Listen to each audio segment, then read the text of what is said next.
Hello and welcome to our viewers here in the United States and around the world. I'm Linda KINKADE.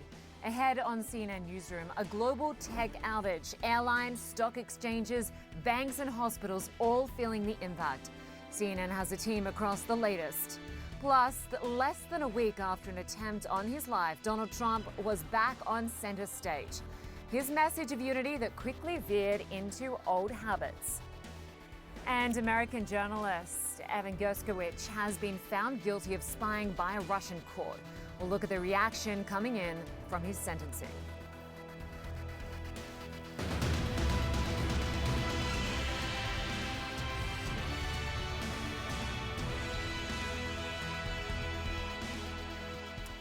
Well, the good news, if you can call it that, is we're told it's not a cyber attack. The bad news is, well, everything else. A massive IT outage has scuttled industries right around the globe today.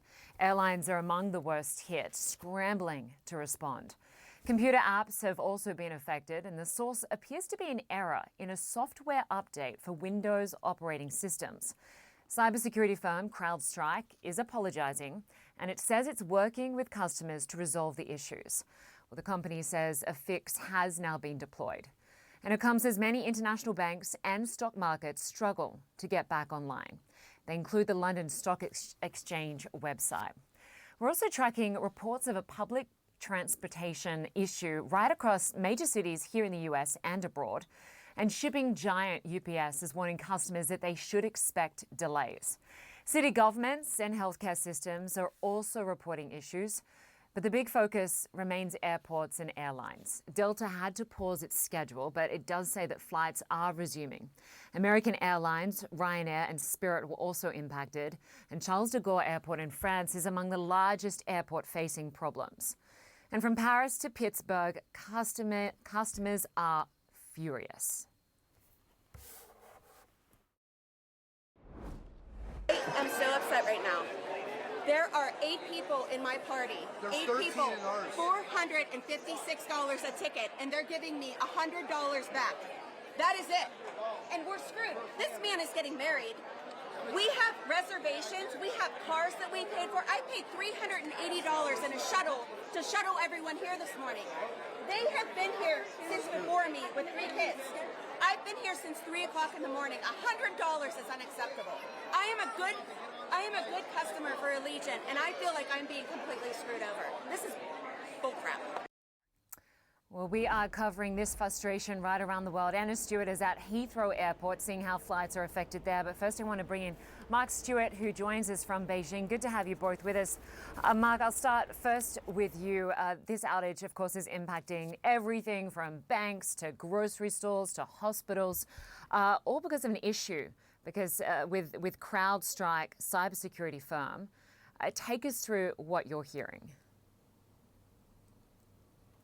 Right, Linda, let me just point out, it is just past 11 o'clock Friday evening here in China. It's now early Saturday morning in South Korea and Japan. And this computer-related meltdown, if you will, has been an issue that people have been dealing with since just after the lunch hour. It was around 2 o'clock from my spot here in Beijing that we started to hear of people across Asia dealing with blue screens on their computers. That was the indication that there was some kind of IT issue facing the region. Of course, it's turned out to be a much bigger global issue. And that's then when we started to learn about some of the issues involving airlines. And some of these airline and airport issues are still going to be a problem Friday night into Saturday here in Asia.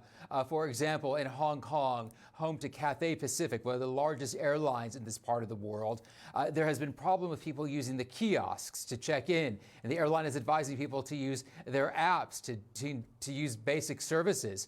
The airport in Bangkok in Thailand also having problems. People there have had to manually check in. The airlines have had to bring in people, have had to use their staff on the ground to help people check in. So that it requires a lot of people, also a lot of time. And then we've seen airport problems across many of the major airports, including in Seoul, South Korea. But the problems that we have been seeing today and that may persist into the weekend also involve finance and banking. The Malaysia Stock Exchange was impacted by this.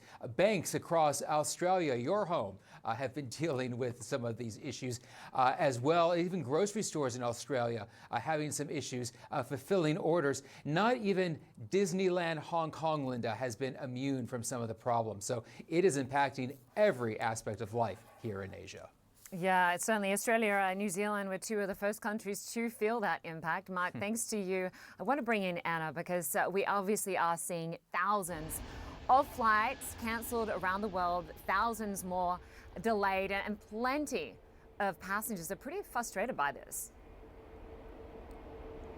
Yes, and I have some good news and I have some bad news, Linda, just from the last hour. The bad news is the number of flights cancelled today, this is globally, is more than 3,300 at this stage, which means it's actually tripled in just the last 4 hours. Those are the flights that are cancelled. Of course, many, many more are severely delayed, with passengers waiting in airports, struggling to check in. That seems to be one of the sort of big issues regarding this outage. The good news, though, is that some of the airlines and some of the airports are actually rebooting their services. We've had an update from Amsterdam's Schiphol Airport. It was one of the worst impacted airports in Europe. They're saying that their systems are currently being restarted and they're working really hard to get passengers away as soon as possible. Also, Spanish Airport Authority ANA saying they are restoring their main systems. So it does look like many of these airports and airlines are able to get things going again. Passengers hopefully will be taking off in planes like this one that is about to go past behind me extremely loudly. But the question remains, how long will it take for those people whose flights were actually completely cancelled to get flying again? This is one of the busiest days of the whole year when it comes to air travel, particularly in Europe, particularly for the UK. It's the beginning of the summer holidays. Capacity will be a bit thin. It will be hard to get everyone to where they want to be at over the coming days. All right, Anna Stewart for us at Heathrow, battling through that loud noise as the plane took off. Much appreciated. Thanks to you. Thanks also to Mark Stewart.